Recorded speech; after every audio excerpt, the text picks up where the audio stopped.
Amados hermanos, el Señor les bendiga en esta hermosa mañana. Les voy a rogar, por favor, que abran sus Biblias en el Evangelio de Mateo, en el capítulo 5. Mateo, capítulo 5. Y el día de hoy vamos a iniciar a examinar el Sermón del Monte, este hermoso pasaje que es un sermón predicado por nuestro Señor Jesucristo, ¿verdad? Mateo capítulo 5, y vamos a hoy ver la introducción, que son los versos 1 y 2. El título del sermón en esta mañana es el Sermón del Rey, precisamente, eso es este pasaje, ¿verdad? Un sermón del Señor Jesucristo. Dice así la palabra de Dios, Mateo capítulo 5, versos 1 y 2. Cuando Jesús vio a las multitudes, subió al monte, y después de sentarse, sus discípulos se acercaron a él, y abriendo su boca, les enseñaba diciendo: Padre nuestro que estás en el cielo, ahora dirige nuestra atención a tu santa palabra, a este sermón predicado por tu Hijo amado.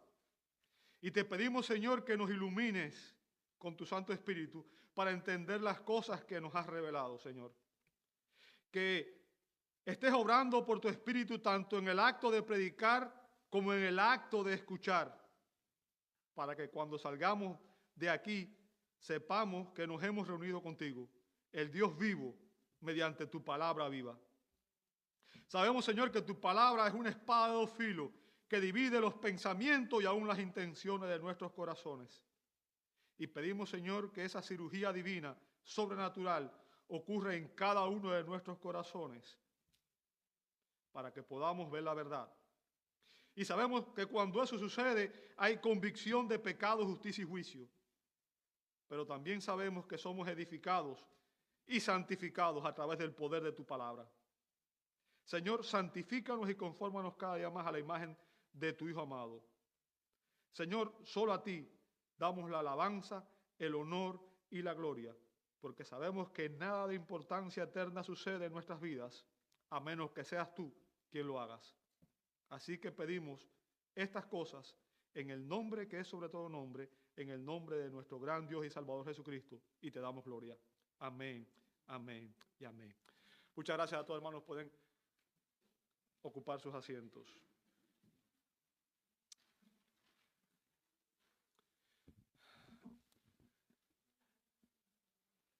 Qué honor tener en esta mañana en nuestras manos un sermón predicado por nuestro Señor Jesucristo, el Rey, el Mesías, el Salvador.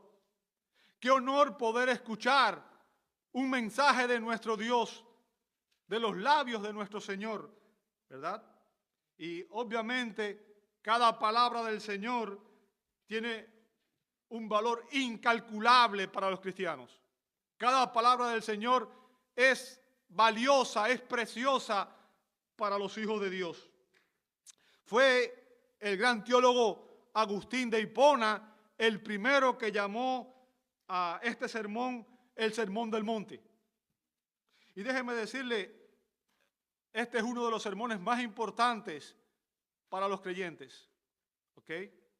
Andreas Kottenberg dijo que el famoso Sermón del Monte es el mayor conjunto de enseñanzas éticas de todos los tiempos.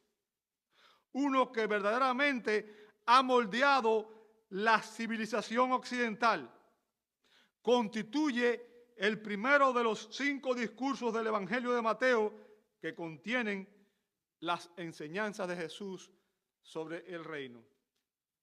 Otro gran predicador, Eric Kent Hughes, dijo: para el cristiano es simplemente el sermón más grandioso jamás predicado. El sermón más grandioso jamás predicado. Y el día de hoy vamos a examinar 2 enseñanzas introductorias referente al sermón del Rey. 2 enseñanzas introductorias referente al sermón del Rey. ¿Cuáles son estas enseñanzas? Bueno, pues en estos versos tendremos la oportunidad de examinar su audiencia y su alocución. Vamos a empezar con su audiencia en el verso 1, ¿verdad? Dice Mateo el evangelista, cuando Jesús vio a las multitudes. La semana pasada aprendimos que las enseñanzas, las predicaciones y las sanidades del Señor eran tan extraordinarias que hicieron que su fama se extendiera por toda Galilea, por toda Judea e incluso fuera de las fronteras del país, ¿verdad? Y que grandes multitudes vinieran a escuchar y a ver al Rey Mesías. Usted puede ver eso en los versos 24 al 25 del capítulo 4. Las personas de todos esos lugares andaban como ovejas sin pastor y viajaban de todas partes para estar con el Rey Jesús. Y sabemos que la Biblia nos dice que Jesús, como el buen pastor, sentía compasión por las ovejas perdidas. Usted puede ver eso en Mateo capítulo 15, verso 24, ¿verdad? Jesús sentía compasión por todas aquellas personas porque sabían que andaban perdidos como ovejas sin pastor. ¿Y qué hizo Jesús al ver la multitud? Dice Mateo que él subió al monte. O sea, Mateo nos explica que Jesús eligió un lugar alto, un lugar prominente, una colina alta, un monte, donde todas aquellas personas podrían escucharlo mejor. Recuerden, en aquellos tiempos no había como ahora un sistema de audio, ¿verdad? Ni micrófonos, ni amplificadores. Y cuando había una gran congregación, para que todos pudieran escucharse, se requería estar en un lugar apropiado. ¿Ok? Así que Jesús buscó un lugar elevado. Y Lucas nos dice en el capítulo 6, verso 17, que él encontró una zona llana en esa loma, en esa montaña, en esa colina, ¿verdad? Encontró una zona llana y allí él se sentó, dice, después se sentó. O sea, subió, encontró el lugar llano y ahí después se sentó. Sentarse, amado hermano, aunque usted no lo considere importante aquí, tiene relevancia porque era la postura habitual que utilizaban los rabinos, los maestros, para enseñar. Si un rabino hablaba cuando estaba de pie o cuando iba caminando, y eso es algo que usted ve muchas veces en los evangelios, ¿verdad? Jesús iba caminando, los discípulos lo seguían atrás, Jesús iba en ocasiones enseñando, pero se consideraba que lo que estaba diciendo en ese momento no era formal, ¿ok? Pero cuando un rabino se sentaba, se consideraba que aquello que decía era algo oficial. El acto de sentarse indicaba que el maestro asumía toda su autoridad docente, ¿ok? Por así decirlo, y ese es el término, la expresión que se usa aún en las universidades también, ¿verdad? Se dice que el maestro habla ex cátedra. No sé cuántos de ustedes han oído esa expresión, ¿verdad? Y es famosa la expresión porque sobre todo la iglesia romana, la iglesia católica romana, ¿verdad? Afirma que cuando el Papa habla ex cátedra, sus palabras son infalibles. ¿Ok? Lo cual sabemos que constituye una herejía porque de ese modo usurpan la autoridad del único libro que ha sido inspirado por Dios, que es la santa palabra de Dios. ¿Okay? Pero cuando Jesús se sentó y pronunció el sermón del monte, estaba hablando desde su cátedra con una autoridad intrínseca. Recuerde, la palabra encarnada estaba proclamando la palabra de Dios. ¿Ok? Jesús tenía una autoridad divina y absoluta como el Rey soberano. Sus palabras eran infalibles. Y apenas Jesús se sentó, dice Mateo que sus discípulos se acercaron a él. Sus discípulos se acercaron a él. Ahora, en este pasaje vemos que este sermón iba dirigido a dos grupos de personas que estaban allí. Dos grupos de personas que estaban ese día en aquel lugar, ¿verdad? En primer lugar, esta enseñanza iba dirigida a los discípulos. A los discípulos. Y a través de ello, a todos los creyentes de todas las épocas, de todos los lugares. ¿Ok? O sea, este mensaje también es para nosotros que somos discípulos de Cristo. Es para la iglesia de hoy. Muy bien. Los discípulos necesitaban escuchar del rey, necesitaban saber la clase de vida que se exige como ciudadanos del reino. Necesitaban conocer qué es lo que el rey exige de aquellos que van a formar parte de su reino. ¿Sabe? Y en este sermón Jesús se enfoca o aborda tanto los motivos internos como la conducta externa del cristiano. O sea, habla de cómo debe ser, cómo debe vivir todo creyente. Bien. En segundo lugar, este sermón iba dirigido a la multitud en general, a todas las personas que habían ido allí a escuchar. ¿Ok? Pues ellos necesitaban escuchar cuán lejos estaban de cumplir las demandas divinas. Recuerde, aquella gente creían que por ser judíos, que por ser miembros de la raza judía, descendientes de Abraham, ya eran salvos, ¿verdad? Necesitaban, obviamente, como Jesús empezó a predicar, arrepentirse de sus pecados y recibir al Rey Jesús por la fe como su Señor y Salvador. Así que hemos examinado su audiencia. La audiencia estaba constituida por discípulos y por personas en general que necesitaban ser evangelizadas.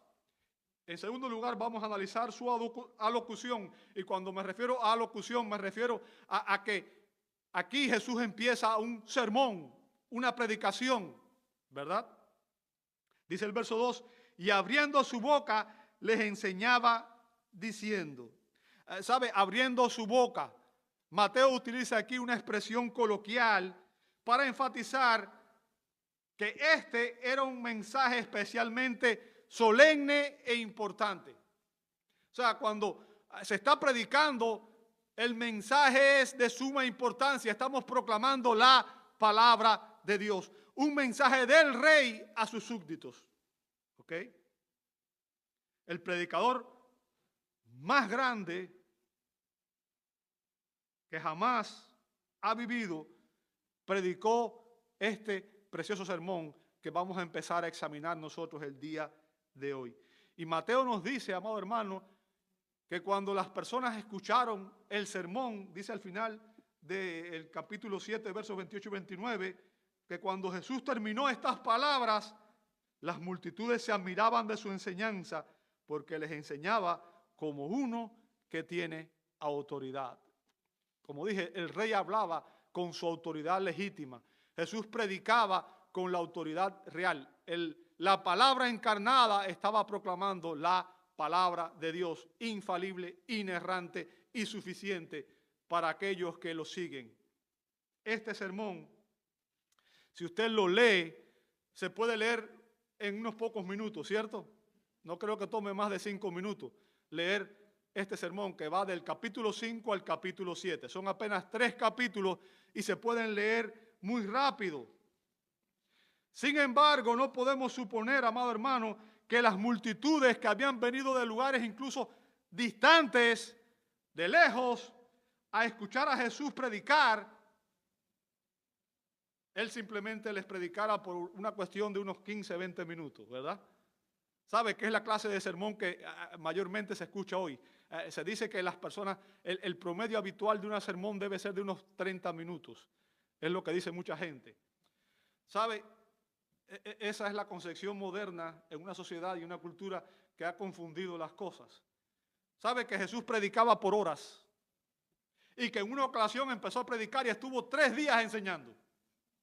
3 días consecutivos. Fue una conferencia lo que dio de 3 días consecutivos. ¿Ok? Este sermón, el Sermón del Monte, debe haber durado varias horas. Varias horas. Los 3 capítulos que comienzan con estos versículos introductorios merecen obviamente toda nuestra atención, ¿verdad?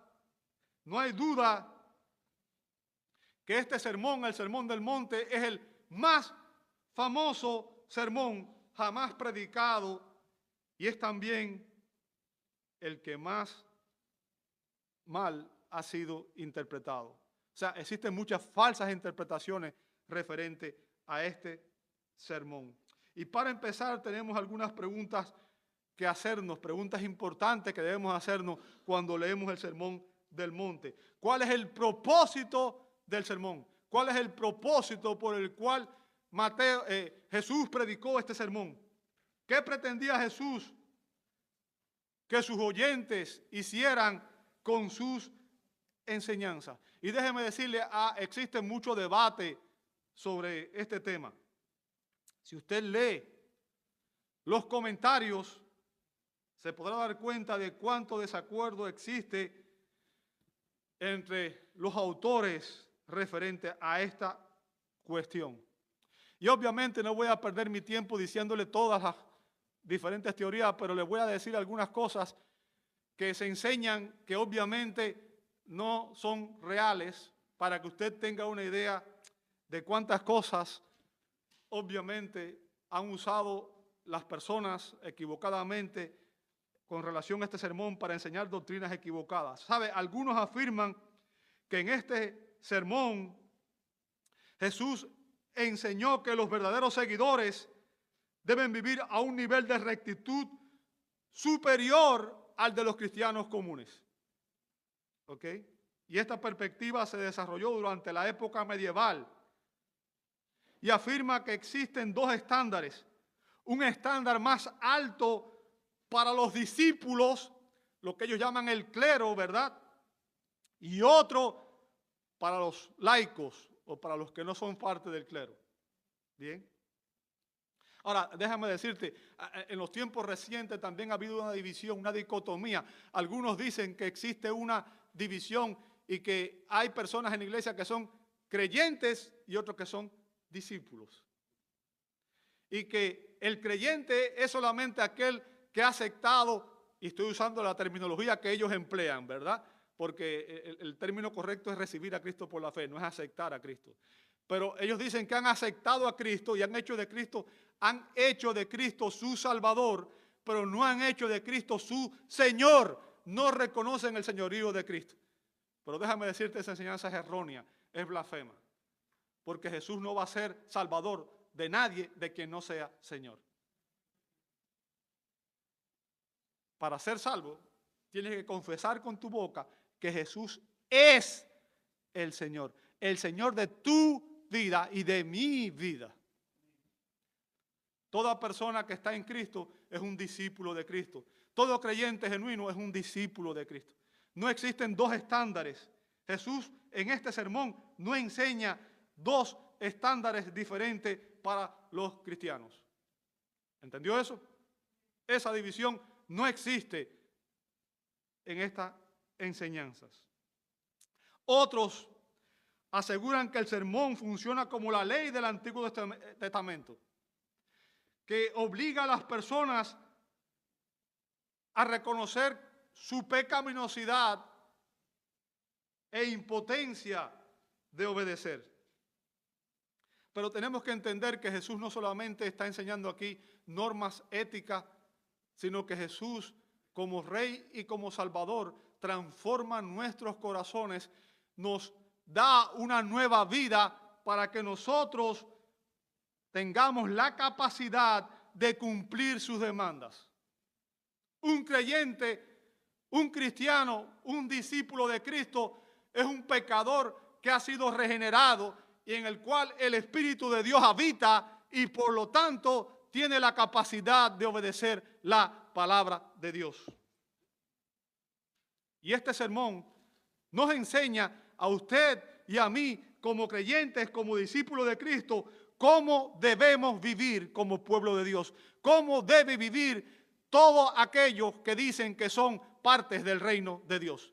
Debemos vivir acorde a las demandas del rey. ¿Ok? Otros creen que el Sermón del Monte fue una proclamación de los principios éticos sobre los que se fundaría el reino mesiánico. ¿Ok? En otras palabras, dicen que estos capítulos de Mateo no son para la iglesia, sino que son para los creyentes en el período de la era mesiánica, cuando Cristo venga literalmente a reinar sobre la tierra, ¿verdad? Como vemos en Apocalipsis 20, versos 1 al 6, y que es ahí, en ese período, donde se van a aplicar las enseñanzas de este sermón. Así que ellos afirman que estos 3 capítulos del sermón, Jesús está hablando como rey para los judíos, para Israel, y que por lo tanto la ética o la enseñanza práctica de este sermón no era para nuestra era, la era de la iglesia, sino que es para la era del reino mesiánico, del reino milenial. Sin embargo, yo quiero que usted entienda que nada en la enseñanza de Jesús aquí dice que Él eximió a los discípulos de aquel tiempo y tampoco a los discípulos de este tiempo de obedecer sus enseñanzas. En otras palabras, cada una de las enseñanzas de este sermón se aplican a nosotros aquí y ahora como se aplicó a los hermanos de aquel tiempo. Bien. Esta enseñanza de Jesús es para todos los cristianos, en todos los lugares, en todas las épocas de la historia de la redención. La idea de que estas enseñanzas se limitan a los creyentes del milenio es fácil de rebatir. Es fácil de rebatir. Si usted se da cuenta, en este pasaje, en el capítulo 5, en los versos 10 al 12, versos 10 al 12, Jesús dice: bienaventurados aquellos que han sido perseguidos por causa de la justicia, pues de ellos es el reino de los cielos. Bienaventurados serán cuando los insulten y persigan y digan toda clase de mal contra ustedes falsamente por causa de mí. O sea, fíjense, Jesús está diciendo aquí que los creyentes van a ser perseguidos. Ahora yo quiero que usted entienda algo. En el reino milenial no va a haber persecución de los creyentes. ¿Sabe por qué? Porque Cristo va a estar reinando. Dice que Él va a reinar con vara de hierro. Y que solo va a haber creyentes, no va a haber incrédulos. Porque antes de instaurar el reino, el Señor va a venir y va a juzgar a todos los incrédulos. Por tanto, esta enseñanza no es para el periodo del reino milenial, sino que se aplica al periodo de la iglesia, porque si usted ve, desde los primeros tiempos, la iglesia ha sido perseguida. Hoy, a lo ancho del mundo, en muchos países, la iglesia cristiana sigue siendo perseguida. Y quizás usted piensa que es algo del pasado, porque vivimos en este país donde no tenemos ningún tipo de persecución todavía, aparentemente. Pero yo quiero que usted sepa que hoy mismo hay países donde creyentes mueren por confesar a Cristo como su Señor y Salvador. En los países musulmanes, la iglesia es perseguida. En China, la iglesia es perseguida. En muchas naciones, la iglesia es perseguida. Y cada año son miles de creyentes que mueren por la fe en el Señor Jesucristo.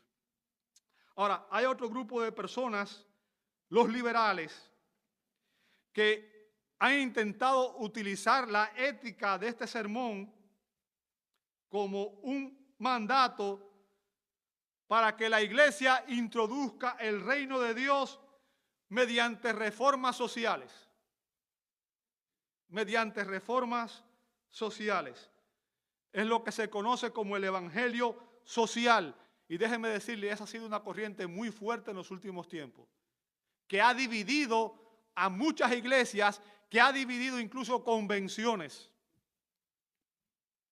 Y quizás usted ni siquiera ha oído hablar de esto, pero ha sido una enseñanza, usted sabe, con todo el movimiento que hay, todo esto de la teoría crítica de la raza y todo este grupo de filosofías mundanas, diabólicas, que están teniendo lugar en este tiempo. Y el evangelio social enfatiza, escuche bien, enfatiza la aplicación de la ética cristiana a los problemas sociales. ¿Ok? En particular, en las cuestiones de justicia social, como la pobreza, la desigualdad y la explotación laboral. Con el objetivo, dicen ellos, de construir una sociedad más justa. ¿Ok? Ellos creen, los que promueven esto, creen que el reino de Dios puede implantarse si la gente toma en serio las enseñanzas éticas de Cristo. Sin embargo, lo que quiero que usted entienda es que usted no puede separar las enseñanzas de Cristo de la persona de Cristo. Nosotros no enseñamos solamente un sistema ético. Como dije la semana pasada, el predicador, el que predica y el sermón, el mensaje es el mismo. El llamado de Jesús era a que fuéramos a Él como Señor y como Salvador, porque es la única manera en que una persona va a ser transformada, regenerada y va a poder tener una relación personal y directa con Dios. Las enseñanzas de Jesús no pueden aislarse de todas sus demandas y de todas sus otras enseñanzas. En ningún lugar de los evangelios usted va a ver a Jesús intentando realizar reformas sociales o políticas. Y créame, en el tiempo que Jesús estuvo en el ministerio terrenal, habían problemas sociales. Había esclavitud, había todo tipo de males, incluso algunos terribles. ¿Ok? Pero recordemos lo que dijo Jesús en Juan 18:36. Él dijo, mi reino no es de este mundo. Mi reino no es de este mundo. Yo quiero que tú entiendas, la sociedad no cambia a los hombres. Eso es lo que plantea el comunismo, el socialismo, que las sociedades cambian a los hombres. La Escritura nos enseña que el verdadero cambio tiene que venir de adentro hacia afuera y no al revés. Y no al revés. No importa cuán aparentemente justa sea la sociedad, mientras los hombres sigamos siendo pecadores, va a haber maldad, va a haber todo tipo de crímenes, va a haber todo tipo de pecado. Porque lo que transforma a los hombres es el poder de Dios. Es el poder de Dios. Los que promueven el evangelio social procuran instaurar las enseñanzas de Jesús aparte de su obra salvífica y su obra de regeneración. Pero el punto que quiero que entiendan es que una persona que no ha sido regenerada, una persona que no ha nacido de nuevo, no puede obedecer los principios que el Señor Jesús enseñó en este sermón. ¿Por qué razón? Sencillamente porque en ellos no habita el Espíritu de Dios. Ellos no tienen el poder de Dios. ¿Ok? Los principios del reino que el Señor Jesús enseñó, proclamó en el Sermón del Monte, son de hecho totalmente opuestos, son antagónicos a lo que las sociedades y los gobiernos humanos proponen. Jesús dejó claro que los líderes de este mundo tratan de enseñorearse, sin embargo, los principios que él pone, los líderes de la iglesia, los líderes creyentes genuinos, están para servir. Están para servir.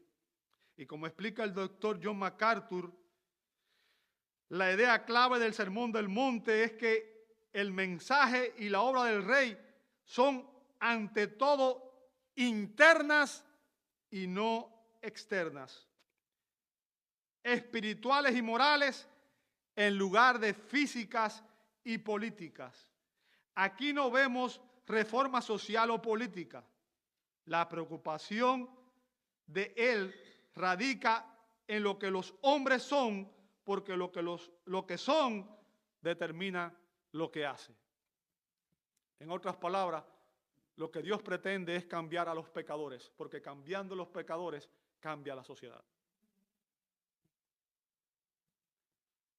El Sermón del Monte tiene el objetivo, obviamente, el propósito del Sermón del Monte es exponer, es explicar lo que significa vivir bajo el reinado de Cristo, bajo el reinado del Rey Mesías.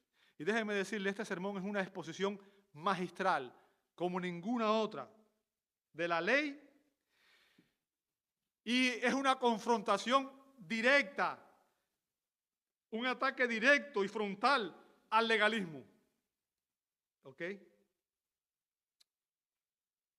De hecho, este sermón concluye con un llamado a aquellos que estuvieron escuchando el sermón a la verdadera fe y a la salvación en el capítulo 7, versos 3 al 29. Así que lo que quiero que usted entienda es que este sermón es un sermón evangelístico también. Es un sermón evangelístico. ¿Qué significa? Es un sermón en el cual Jesús estaba explicándole a las personas cuán lejos estaban ellos del reino de Dios. ¿Sabe? Muchas personas creen que pueden agradar a Dios porque hacen algunas buenas obras o su religión. Pero Jesús está explicando aquí la única manera en que un pecador realmente puede ser reconciliado con Dios. Así que podemos afirmar que este es un sermón evangelístico. Cristo expone en este sermón el significado completo de la ley, demostrando que lo que la ley exigía de nosotros es humanamente imposible de cumplir. Por ejemplo, Jesús dijo en Mateo 5:48, por tanto, sean ustedes perfectos como su Padre celestial es perfecto. ¿Sabe? Ese es el sermón que yo uso, ese es el pasaje que yo uso siempre para predicar el evangelio. ¿Sabe por qué? Porque he visto mucha gente que cree que cuando uno le dice, tú eres pecador, dice, no, yo no soy pecador. Ok, no eres pecador. ¿Por qué? No, yo hago cosas buenas. Yo ayudo a todo el que puedo. Yo nunca hago mal a nadie. Yo trato de ayudar a todo el mundo, ¿verdad? Y esa es la concepción que tenemos la mayoría de nosotros. Pensamos que somos buenos. Pero Jesús dijo, no dijo sean buenos, dijo sean qué cosa. Ahora yo te hago una pregunta. ¿Quién es perfecto? ¿Quién de nosotros, quién se considera perfecto? ¿Quién cree que puede cumplir a la perfección la ley de Dios? ¿Sabe lo que dijo Pablo en Romanos 3:20? Porque por las obras de la ley, ningún ser humano será justificado delante de él. O sea, nadie puede cumplir la ley a la perfección. Solamente hubo uno que lo hizo, y es Cristo. De ahí en fuera, nadie puede cumplir la ley. ¿Por qué? Porque la ley es un reflejo de la santidad y la justicia de Dios. El Dios que es perfecto, pero usted y yo somos pecadores imperfectos. Ahora, la ley tenía propósitos. No fue puesta ahí por gusto. O sea, Dios no hace nada por gusto. Dios siempre tiene un propósito. ¿Cuál es el propósito de la ley? Dice Romanos 3:20 en la última parte, pues por medio de la ley viene el conocimiento del... O sea, cuando usted lee la ley de Dios y usted empieza a examinar su vida, ¿sabe? La ley es como un espejo. Cuando usted se levanta por la mañana, ¿qué es lo que usted hace? Usted va para el espejo a arreglarse, ¿verdad? Usted no sale como se levantó. Imagínense que todos hubiéramos llegado aquí como nos levantamos esta mañana. Hubiera sido terrible, ¿cierto? Usted va al espejo, ¿por qué? Porque en el espejo usted se confronta y usted ve todo lo que tiene que arreglar. ¿Sabe? La ley fue dada para eso, para que nos miráramos y viéramos todo lo que está mal en nosotros. Todo lo que está mal. Viene el conocimiento de pecado. La ley me demuestra a mí que yo soy un pecador. ¿Por qué? Porque nunca obedezco la ley, nunca obedezco los mandatos de Dios a la perfección. Si somos honestos, todos, sin excepción, tendríamos que reconocer que nadie puede obedecer la ley a la perfección. Y por lo tanto, esa incapacidad automáticamente nos condena. La ley decía, haz esto y vivirás. Pero si no lo haces, la consecuencia es el castigo, el juicio de Dios y la condenación de Dios. Y ese es el uso apropiado de la ley con respecto a la salvación. Las personas tienen que ser expuestas a la ley, porque la ley cierra toda vía posible de mérito humano. Sabemos que no importa cuántas obras hayamos hecho, de hecho, el profeta dice que todas nuestras justicias son delante de Dios como trapos de inmundicia. Nuestras mejores acciones no tienen valor eterno si no son hechas para la gloria de Dios y por un corazón que ha sido redimido, transformado. Así que la ley cierra toda vía posible de mérito humano y deja a los pecadores, nos deja a todos nosotros dependiendo únicamente de la gracia divina, de la gracia divina para la salvación. La ley tenía un segundo propósito que está en Gálatas 3:24, dice que de manera que la ley ha venido a ser nuestro guía para conducirnos a Cristo, a fin de que seamos justificados por la fe. En otras palabras, la ley no solamente nos demostraba que somos pecadores, sino que demostraba que necesitábamos la gracia de Dios. La gracia, el favor inmerecido de Dios. ¿Ok? Porque por gracia soy salvo, dice Pablo en Efesios capítulo 2, versos 8 y 9. Por gracia soy salvo por medio de la fe, y esto no de vosotros, pues es don de Dios, no por obras, para que nadie se gloríe. O sea, la gracia de Dios es la fuente, la suficiencia de nuestra salvación. Somos salvos por su gracia. Y recibimos esa gracia por la fe. ¿Ok? Y la fe es la respuesta a la gracia de Dios. A la gracia de Dios. Pero como enseña el gran teólogo Agustín de Hipona, la ley ha sido dada para que se implore la gracia. Y después dice, la gracia ha sido dada para que se observe la ley. ¿Escuchó eso? La ley ha sido dada para que se implore la gracia. Y la gracia ha sido dada para que se observe la ley. En otras palabras, ahora que estamos en Cristo, tenemos la capacidad de obedecer la palabra de Dios. ¿Ok? No a la perfección, pero tenemos que entender que hubo un hombre que cumplió la ley a la perfección. Pero que no era solamente un hombre, sino que ese era el Dios hombre, Emmanuel, Jesucristo, Dios con nosotros, el Rey de Reyes y el Señor de Señores. Él vino, Él se humilló, Él vivió una vida perfecta, Él cumplió la ley a la perfección, Él murió como nuestro sustituto y Él resucitó para nuestra justificación. Y cuando un pecador se arrepiente de sus pecados y recibe a Jesucristo por la fe como su Salvador y como su Señor, Dios le acredita al pecador la justicia perfecta de Cristo. Pablo dice en Romanos 5:1, justificados pues por la fe, tenemos paz con Dios. O sea, antes de que una persona ponga su fe en Cristo, estaba en guerra, en enemistad con Dios.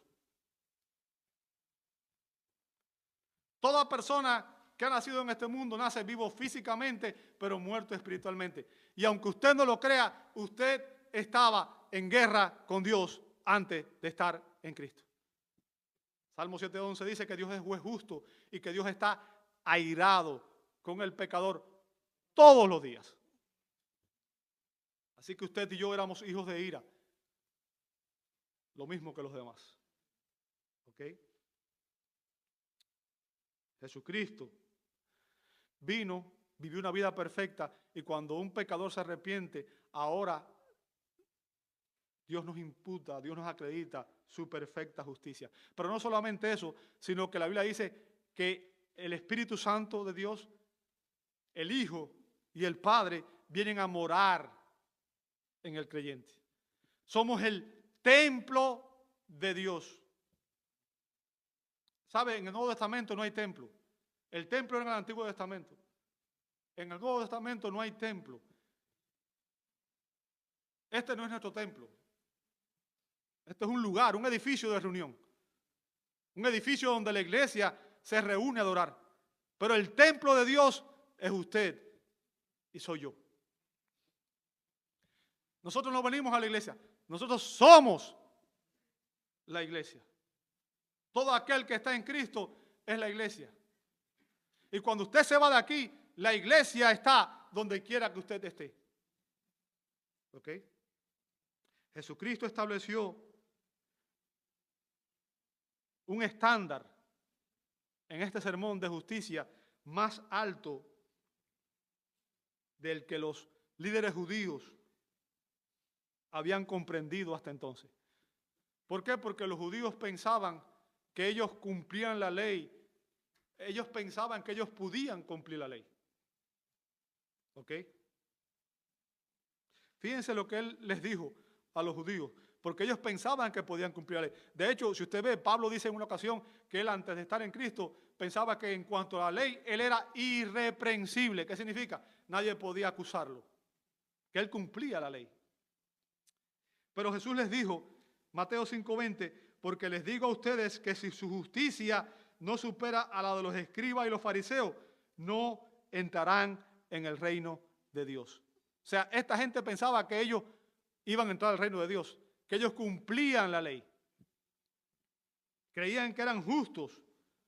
¿Por qué? Porque brindaban solamente una obediencia externa a la ley. Brindaban solamente una obediencia externa a la ley. Pero Cristo dejó claro, Cristo profundizó en la enseñanza de la ley y demostró que las verdaderas exigencias de la ley van mucho más allá del significado superficial de las palabras. ¿Para ¿a qué me refiero? En Mateo 5 Jesús dice, oíste que fue dicho, no adulterarás. Verso 28, pero yo les digo que todo el que mira a una mujer para codiciarla, ya cometió adulterio con ella en su corazón. En otras palabras, no hace falta que yo me acueste con una mujer para adulterar. ¿Entiende el punto? No hace falta que yo me acueste con una mujer para adulterar. En el momento en que yo miro a una persona y la deseo en mi corazón y tengo pensamientos libidinosos, en ese mismo instante yo estoy pecando. Ahora la pregunta es, amado hermano, imagínense cuántos pensamientos de todo tipo vienen a nuestra mente. La Biblia dice que el que se enoja con su hermano y lo ofende, actúa en la misma condición que un asesino. Ahora, ¿cuántos de nosotros no nos enojamos con las personas y muchas veces dijéramos, quisiera matarlo, ¿cierto? El problema nuestro está mucho más profundo. ¿Sabe por qué? Porque el problema humano, y es por eso que las reformas sociales no pueden cambiar las cosas.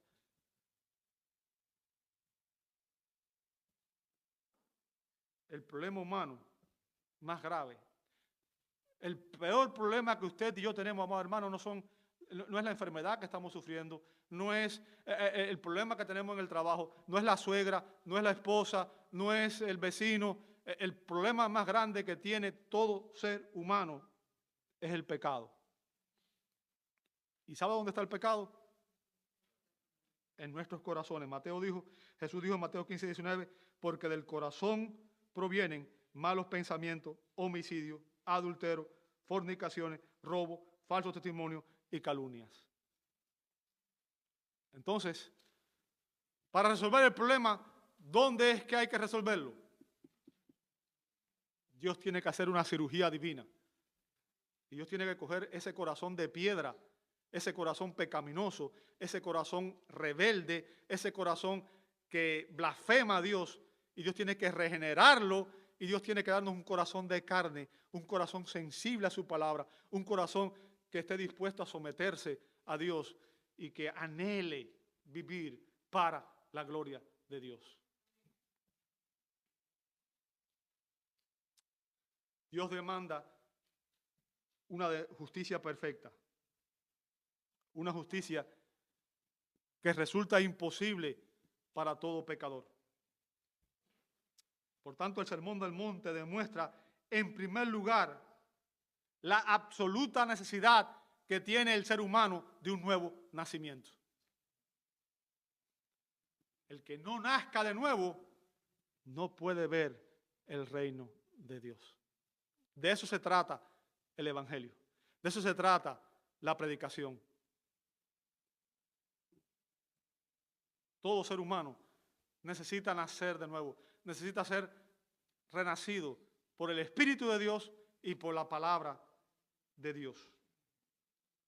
Este sermón tiene la intención de llevar a toda persona que lo escucha a una relación salvífica con Jesucristo, el Rey de Reyes y Señor de Señores, como la única esperanza que el hombre tiene para ser perdonado y acepto delante de Dios. Es en Cristo que somos perdonados. Es por medio de la fe en el Señor Jesucristo que somos perdonados y reconciliados con Dios. Es en Cristo que está toda bendición espiritual. A menos que estemos en Cristo, estamos como los hombres en el tiempo de Noé, fuera de la barca, fuera del arca de Noé. Cristo es el arca. Cristo es el Cordero Pascual que libró a los primogénitos de morir. Cristo es el Salvador del mundo. Él vino a buscar y a salvar lo que se había perdido. Todo lo que estábamos perdidos, todos nosotros nos habíamos descarriado como ovejas. Cada cual andaba por su camino, cada cual andaba haciendo lo que bien le parecía. Jesús vino para redimirnos del pecado y en Él, a través de la fe en Él, somos perdonados y somos reconciliados con Dios. Cristo es la única esperanza que tiene el hombre pecador de reconciliarse y de tener una relación personal con Dios. Así que aquellos que no están seguros de su relación personal con Cristo deben preguntarse, ¿realmente conozco al Rey? ¿Soy realmente una nueva criatura? ¿He puesto realmente toda mi confianza en Cristo como Salvador y Señor de mi vida? Si no lo ha hecho, hoy puede ser el día de su salvación. Simplemente arrepiéntase de sus pecados, arrepiéntase de su estilo de vida de rebelión y de pecado hacia Dios y pídale al Señor que en su misericordia Él lo salve y lo llene de su gracia y que usted reciba a Cristo por la fe como su Salvador y su Señor. Pero el sermón también muestra a aquellos que estamos en Cristo cómo debemos vivir nuestra vida. Cómo debe vivir todo creyente, todo aquel que dice que tiene una relación personal con el Rey. Todo aquel que dice que es cristiano, aquí va a encontrar cómo debemos vivir nuestra vida. Fíjense que el sermón ofrece un patrón para la felicidad y el éxito verdadero. A partir de la semana que viene vamos a empezar a ver la bienaventuranza, ¿verdad? Jesús inicia dándonos un patrón de bendición, de felicidad y de éxito verdadero. No el éxito del mundo, sino el éxito en el reino de Dios. ¿Cómo podemos tener vidas exitosas ante los ojos de Dios? Y este sermón evidencia que la vida de obediencia al señorío de Jesucristo es la única manera en que un creyente puede glorificar a Dios. La vida de obediencia al señorío de Jesucristo es la única manera en que un creyente, una persona, puede glorificar a Dios. No basta con decir, Señor, Señor, con nuestros labios. Debemos obedecerlo y glorificarlos con una obediencia activa desde lo más profundo de nuestros corazones. Debemos tratar por todos los medios, con el poder de Dios, por la gracia de Dios, vivir de una manera que realmente glorifique a Dios. Porque ahora, en Cristo, por el poder de Dios, tenemos la capacidad de hacerlo. Eso es lo que nos enseña este precioso sermón.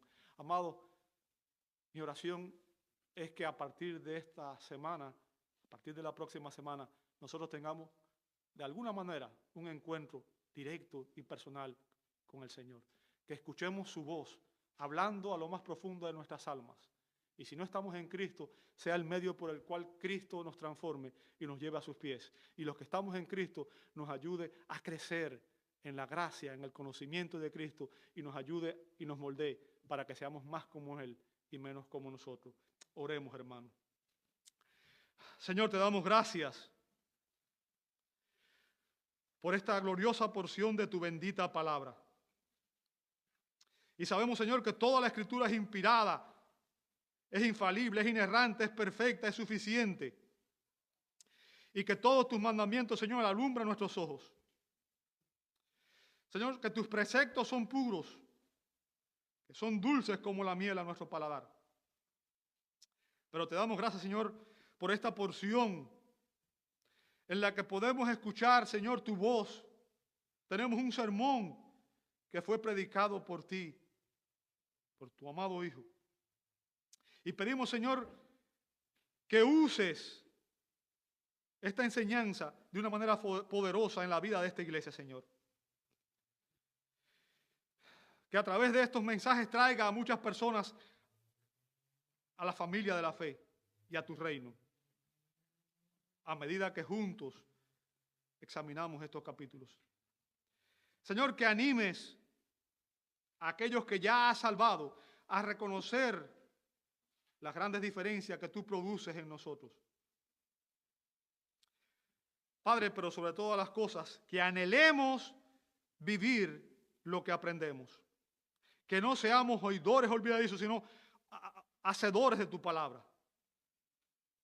Pedimos estas cosas en el nombre de nuestro gran Dios y Salvador Jesucristo y te damos gloria.